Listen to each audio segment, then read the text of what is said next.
Right. Okay, so this is fascinating, and this is why the poem is one of my favorites.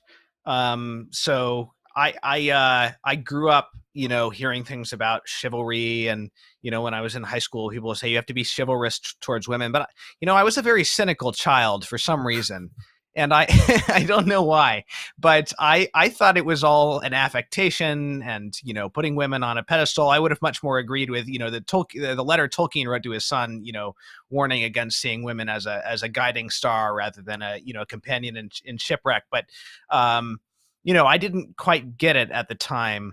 And then I read this poem a couple of years ago, probably when I was 28 or 29, and I was amazed by the courtesy that's depicted, and I thought, oh, I get why this is so awesome now. And I think part of why I got it was that it was started out with the courtesy in relations between men, which is something that I had never heard of as a part of the code of chivalry. The relations of honor among men, and the kind of the high standard of manners Yeah, and everything the, was very impressive to me, and this poem helped me to kind of love that ideal. the church had her civilizing influence.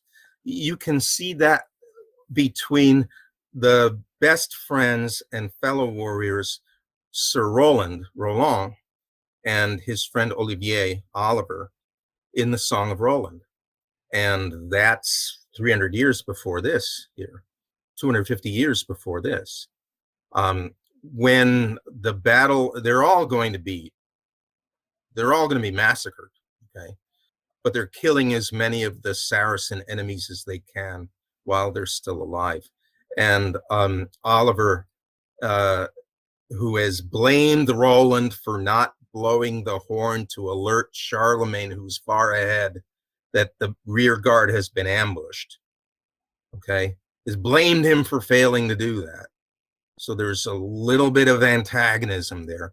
Oliver can no longer see, and he swings his sword and he hits Roland by mistake. And Roland says, "My friend, what are you doing?" And Oliver apologizes, and they bow to each other. Okay, it's that bow to each other. The language is courtly, and they bow.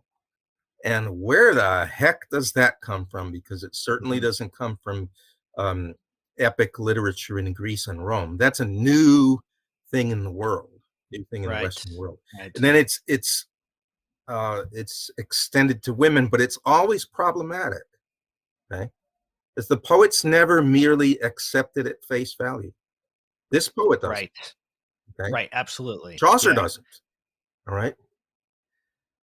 Yeah, it's fascinating. I mean, you mentioned the part where he won't be curt with her even as she's trying to seduce him. Yeah. She's coming into his chamber when he's waking up in the morning and trying to embrace him and speak seductively to him and all these things, and he can't. His code is such that he can't just give her the Thomas Aquinas treatment. No, he can't.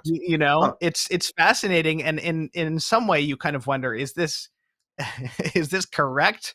But it's like you have to admire it in some way, and the fact is that he pulls it off. He succeeds, uh sort of, but he succeeds in not being Well, but that's seduced right. in the way that he's trying to seduced. Yeah. avoid.